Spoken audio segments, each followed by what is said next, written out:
Aqui, pessoal, eu queria falar para vocês da arquitetura de camadas. É um assunto que a gente já viu na disciplina de transmissão de dados, né? Mas eu trago aqui também no início da disciplina de redes para vocês relembrarem, né? Então, pronto, vamos mostrar essa figura bem aqui, tá aqui. Esse é o modelo TCP/IP, tá? É o modelo de arquitetura de camadas mais utilizado não, é o modelo utilizado na internet, tá? Onde nós dividimos a nossa rede de computadores, a nossa internet, numa forma mais abstrata possível, tá? Em quatro camadas, né? E cada camada dessa tem um objetivo, uma finalidade e tem um conjunto de protocolos que funcionam em cada uma dessas camadas, tá? Para realizar essa atividade que ela precisa fazer. Então, o modelo TCP/IP são quatro camadas: camada de aplicação, de transporte, de internet ou rede, né?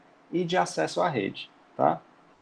Então, essa camada de acesso à rede é o que a gente subdivide em camada física e camada de enlace, tá? Porque a gente usa muitas referências do modelo OSI.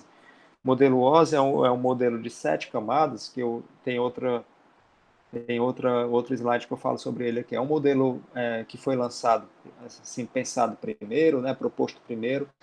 É um modelo teórico, né, de sete camadas, e ele é mais descritivo, é mais detalhista, né? Depois, quando o pessoal foi implementando na prática, aí foi simplificando as coisas e chegou nesse modelo aqui mais enxuto do TCP/IP. Mas tem muitas referências que a gente acaba buscando do modelo OSI. Então, quando a gente subdivide a camada de acesso à rede em duas subcamadas, a camada física, a camada de enlace, a camada L1 e a camada L2, é porque a gente está puxando justamente essa referência do modelo OSI. Quando a gente chama essa camada de internet como camada de rede, camada L3, então a gente também tá puxando essa referência, tá? E a camada de aplicação acaba sendo a junção das três últimas camadas do modelo OSI, que é a camada de aplicação que existe lá, a camada de sessão e a camada de apresentação. E aí acabou se fundindo tudo isso no que é chamado aqui camada de aplicação do modelo TCP/IP. Então, a camada de aplicação, ela representa os dados ao usuário, né? Então, ela lida com parte de codificação, com parte de controle de diálogo, né? Se você implementar coisas de segurança também, de autorização, autenticação, criptografia, tudo mais, isso entra nessa parte aqui de codificação na camada de aplicação. Camada de transporte oferece suporte à comunicação entre diversos dispositivos e redes distintas, tá? Então, a camada de transporte ela vai ser importante para você fazer uma multiplexação de aplicações. Às vezes, na mesma máquina, estão rodando diferentes aplicações distintas, né? E o sistema operacional que está no controle dessa camada de transporte aqui, ele precisa gerenciar essas diferentes aplicações. Então, ele acaba colocando cada aplicação em uma porta diferente para fazer essa multiplexação dos pacotes que saem daquela máquina e dos que chegam também. Porque se tem quatro aplicações rodando em paralelo, né, elas estão se comunicando com outras máquinas na internet, né? E essas máquinas que estão lá do outro lado vão enviar dados para você. Então, a camada de transporte ela precisa se preocupar com esse transporte fim a fim dos pacotes e com essa multiplexação e demultiplexação dos pacotes que chegam. A internet, a camada de internet, o principal objetivo dela é determinar o melhor caminho através da rede. Então, é ela quem vai definir as rotas, né? E aí, o principal protocolo, né, que a gente tem na internet é o protocolo IP, né? No modelo TCP/IP, os dois protocolos de transporte que a gente vai ter é o protocolo TCP e o UDP, ok? A gente vai estudar sobre eles depois, mais adiante, né, na disciplina. E na camada de aplicação, dependendo da aplicação que você rode, tem um protocolo diferente. Então, tem o protocolo HTTP para navegar na internet, tem os protocolos relacionados ao streaming, protocolos para transferência de arquivos, para e-mail, etc, etc. Então, tem uma variedade muito grande de protocolos aqui na camada de aplicação. E aí, por último, tem um protocolo de acesso à rede, que controla os dispositivos de hardware e o meio físico, tá certo? Então, é ali o protocolo de enlace, que vai transportar os quadros dentro da tua rede local, certo?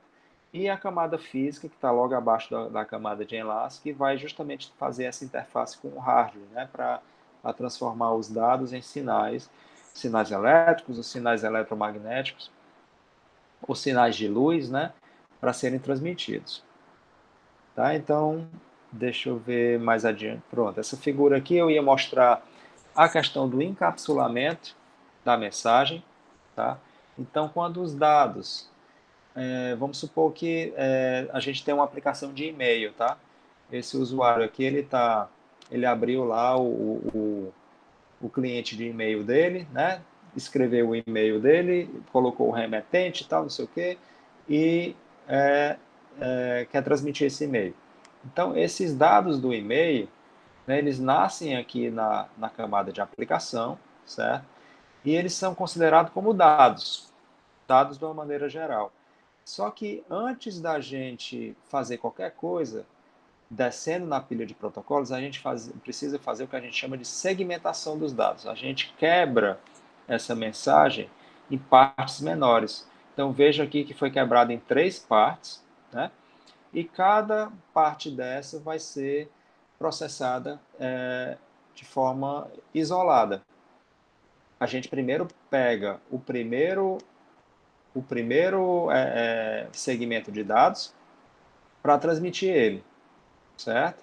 Descendo na pilha de protocolos. Depois que a gente finalizar esse processamento desse primeiro segmento, a gente parte para o segundo. Depois a gente parte para o terceiro. Então, pegando o primeiro segmento de dados, então, no processamento da camada de transporte, que é essa bem aqui, ó, a gente trata o dado como sendo um segmento, tá?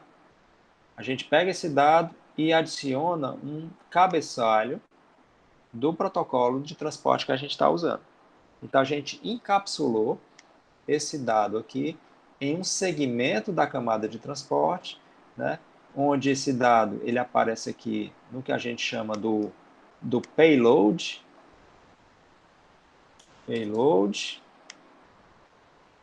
né, e tem o cabeçalho, que é o header, né, do pacote. Ok? Então, nesse segmento do transporte, eu tenho um payload, que é o dado que veio de cima, e tem um cabeçalho, né, desse protocolo de transporte. Então, quando isso passa para baixo na pilha de protocolos, aqui é a camada de internet, camada de rede. Tá? Esse segmento de transporte agora, ele desce inteiro para cá, e isso vira o payload do pacote de rede. Isso é o payload do pacote de rede, e isso aqui é o cabeçalho do pacote de rede. Tá? Às vezes a gente chama de pacote da camada de rede ou de internet, mas às vezes a gente chama de datagrama também. É outra terminologia que é usada. Tá? Então agora você tem um pacote do protocolo IP, por exemplo, né, que é o protocolo aqui da camada de rede. Esse pacote agora ele desce na pilha de protocolos. Agora a gente está na camada de acesso à rede, camada de enlace. Ele desce, vira o payload desse novo quadro. Agora eu estou chamando de quadro da camada de enlace. E na camada de enlace eu vou adicionar novas informações. Eu vou adicionar um cabeçalho do quadro e um trailer do quadro, certo? E tudo isso agora vira um quadro, né? que vai ser passado para a camada física e vai ser transformado em bits, tá? E esses bits é o que vai lá na plaquinha de rede aqui do roteador, né? No caso aqui do meu computador, né? Do meu computador, vai chegar isso aqui na camada, na interface de rede do meu computador, para ser transmitido para o próximo elemento na minha rede local. Pode ser um switch, pode ser um roteador. Tá? Então vejam de novo aqui o encapsulamento. Ó. Tem o primeiro segmentozinho de dados que é gerado. Depois eu adiciono o protocolo, informações do protocolo TCP, depois adiciono informações do IP, depois adiciono informações do Ethernet, que nesse meu exemplo específico aqui foi o protocolo de camada de enlace que eu utilizei. Né? Então vejam que primeiro são os dados de usuário, depois segmento TCP, pacote IP, quadro Ethernet. Depois de eu fazer todo esse encapsulamento, né, eu transformo isso para bits, e é isso que é transferido, né, no meu meio físico. Tá bom? E aí isso vai passando de equipamento para equipamento, por meio da internet, né, passando pelos computadores de pacotes, desde os switches na minha rede local até os roteadores no núcleo da minha internet, e isso vai passando de um para outro até chegar no meu cliente, né, pegando aqui o exemplo que um servidor está transmitindo algo para o cliente. Né? Então, no meu cliente, eu tenho que desencapsular. Né? Ele chega um quadro completo, né? Então eu tenho que tirar fora o que é da internet, depois o que é do IP, depois do que é do TCP, para restar somente os dados que eu preciso para a minha aplicação. Então, isso aqui é o que acontece na pilha de protocolos do meu cliente quando eu estiver subindo na pilha. Né? Eu recebo os bits na camada física e vou subindo na pilha até chegar na camada de aplicação, onde eu vou ter os meus dados. E aqui eu falo nesses slides aqui sobre a camada OSI, né, o modelo OSI. Então vejam essa relação que existe do modelo OSI, que é um modelo de 7 camadas, com o modelo TCP/IP, que é utilizado na internet. Então as 3 últimas camadas do modelo OSI foram fundidas na camada de aplicação do TCP/IP, camada de transporte permaneceu mesmo, camada de rede permaneceu mesma, só mudou o nome aqui, e camada física e de enlace foram fundidas aqui na camada de acesso à rede no modelo TCP/IP. E aqui, pessoal, por último, eu queria só mostrar para vocês, comentar sobre a questão do endereçamento. Como eu falei para vocês, naquela figurinha onde aparecia as cartazinhas, né, sendo transmitidas pela internet, cada cartazinha daquela é como se fosse um pacote que você transmite na internet, que ela precisa ter uma origem e um destino, certo? Ela tem que ter um remetente e tem que ter um destinatário, porque essa carta, esse pacote IP, ele vai ser lançado na internet. E ao ser lançado na internet, ele vai passar pelos roteadores. Então, os roteadores precisam processar aquele pacote. Então, a forma deles processarem é ir desencapsulando aquele pacote até encontrar uma informação de qual o endereço de destino, qual o endereço IP de destino, aquela carta, aquele pacote está endereçado. Então, todos os pacotes na internet, que a gente chama de PDU, que é Packet Data Unit, tá? Eles têm que ter o payload, né? Ele tem que ter um campo de dados e ele tem que ter um campo de cabeçalho. Né? Então, aqui de forma bastante simples, está mostrando que nesse cabeçalho precisa ter, no mínimo, um endereço do dispositivo de destino e um endereço do dispositivo de origem. Mas a gente vai ver que nos cabeçalhos dos protocolos tem mais informações. Cada protocolo vai ter um conjunto de informações que vai colocar nos campos dos cabeçalhos. Tá? Mas a parte de endereçamento, você tem que ter um endereço de destino e um endereço de origem. Então, se você está transportando esse teu pacote pela internet, você precisa ter um endereço IP de origem, precisa ter um endereço IP de destino, porque essa informação vai ser essencial para o roteador decidir o encaminhamento daquele pacote, para qual interface de saída ele vai colocar aquele pacote.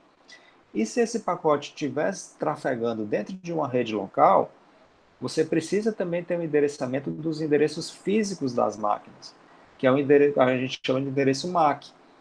Né? Quando a gente for estudar sobre o protocolo de enlaces, a gente vai entender que esses endereços MAC, que é endereço os endereços físicos das máquinas, eles são importantes para o switch saber para onde o pacote tem que ir, entendeu? Então, essa parte de endereçamento é muito importante, tanto no nível de enlace, como no nível de rede, como no nível de transporte. Porque o endereçamento no nível de transporte é qual porta aquele pacote está destinado.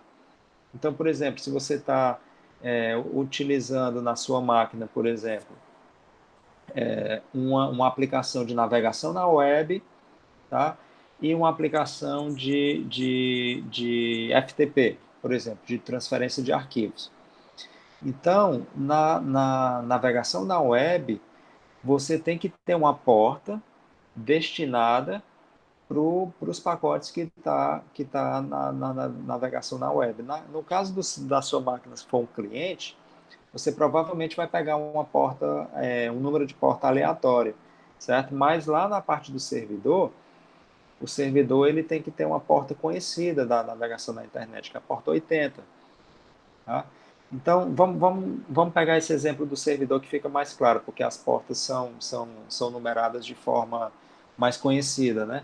Então, se for um servidor, uma máquina, que tem um servidor web nele, e tem um servidor de e-mail nele, por exemplo, então os pacotes que chegam nesse servidor destinados à navegação na web vão para a porta 80. Os pacotes que chegam, por exemplo, destinados ao protocolo SMTP de e-mail, eles vão para a porta 25. Tá? Então, a forma de endereçar na camada de transporte é através dos números das portas. É dessa forma que a máquina consegue diferenciar uma aplicação da outra e fazer uma multiplexação ou demultiplexação dos pacotes que vão chegando ou saindo daquela máquina. Tá?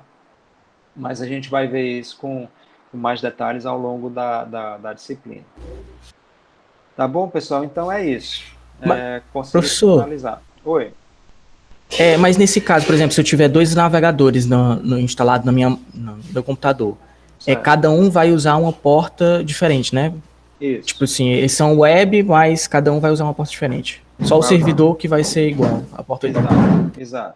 Exatamente. Porque para a sua máquina conseguir diferenciar o que vem de uma página web ou de outra, né, ela precisa estar em portas diferentes, porque senão o teu sistema operacional vai se confundir, o teu browser vai se confundir, vai misturar tudo e você não vai conseguir navegar de forma isolada, uma página ou outra. Mas nesse caso, a porta seria para cada aba do navegador ou uma porta para cada navegador, cada browser? Pois é, eu vou ficar te devendo essa resposta, porque assim, se o browser, porque depende muito da implementação do browser, né? Se o browser conseguir fazer essa diferenciação das abas através de algum mecanismo interno dele, você poderia, em teoria, ter a mesma porta para aquele browser e internamente ele consegue separar as abas, tá? Aí eu fico te devendo a resposta porque eu não sei se o browser tem essa inteligência para fazer isso, tá? Mas pensando, por exemplo, em browsers diferentes, aí sim, aí fica claro que você tem que ter uma porta para cada um dos browsers, porque eles são programas diferentes e não conseguem um conversar com o outro. Entendi, obrigado, professor. Entendeu? Só mais uma dúvida. Eu tenho uma dificuldade em diferenciar enlace e o meio físico. Por exemplo, se eu tiver dois nós na rede e só tem um meio físico, sei lá, um cabo coaxial ligando Eles dois. Mas se for tipo assim, eu tenho um enlace, mas se for uma computação de circuitos, e aí eu estiver utilizando o FDM ou o outro, o TDM. E aí, por exemplo, no FDM eu vou dividir em, sei lá, a banda da frequência em 4. Aí cada frequência dessa é considerada um enlace e só tem um meio físico, que é somente esse cabo, ou então vai ter só um enlace e um meio físico, que é o cabo. Entendi. O enlace, ele é uma abstração maior do que o meio físico, certo? O meio físico está muito relacionado ali realmente ao hardware, né? A natureza ali do meio físico que você está usando. Quando você abstrai isso para um nível mais genérico, assim, é como se você saísse da camada física e fosse para a camada de enlace. Então, você chama um enlace de comunicação quando você está lidando com transmissão de quadros. Você não está mais preocupado só com os bits, né? Transmissão de bits é ali camada física. Quando você abstrai isso para quadros, ou seja, o quadro ele tem bits ali dentro, ele tem informação ali dentro, mas ele tem outras informações, por exemplo, de origem e de destino. Aquele quadro ele tá direcionado para qual máquina dentro da tua rede local? Ali dentro do quadro tem informações também de controle de erro, né, que permite ali você retransmitir um quadro dentro da camada de enlace, se você detectou um erro e etc. Então, quando você pensa num enlace de comunicação num nível um pouco mais abstrato, onde você tem realmente um controle da comunicação propriamente dita, né? Se há uma transmissão de um quadro de uma direção para outra, e esse quadro depois volta, né? Vindo de outra fonte, você pensa num enlace de dados, porque você já tem um controle maior ali, por exemplo, de velocidade, de controle de erro, de controle de fluxo. Quando você está muito preocupado só na questão da transmissão dos bits, se você está usando um pulso elétrico, se você está usando a faixa de frequência X ou Y, aí você está pensando mais em camada física, tá? Mas se você, por exemplo, pensar na questão dos circuitos, que você deu esse exemplo aí, né? Se um conjunto de faixas de frequência que você reservou para aquele circuito, ou um conjunto de faixas de slots de tempo que você reservou, veja que você já está diferenciando uma comunicação da outra. Então, se você diferencia uma comunicação da outra, você já está no nível de enlace, porque você já tem um controle da comunicação ali, entendeu? Se você não diferencia, se é tudo a mesma coisa, é porque é tudo bit, é tudo sinal elétrico ali dentro, entendeu? Você não consegue diferenciar. Agora, se você já entra num aspecto de multiplexação, você já está diferenciando. Se você já entra no aspecto de transmissão e retransmissão de pacotes, você já está diferenciando a comunicação. Então, isso aí é um enlace. Entendi. Então, se fosse no caso da comutação de pacotes, aquelas conexões orientadas à seção, por exemplo, cada seção também é um enlace. É um enlace. É um enlace diferente. Ah, entendi. Obrigado, professor. É só isso mesmo. Beleza, pessoal. Então é isso.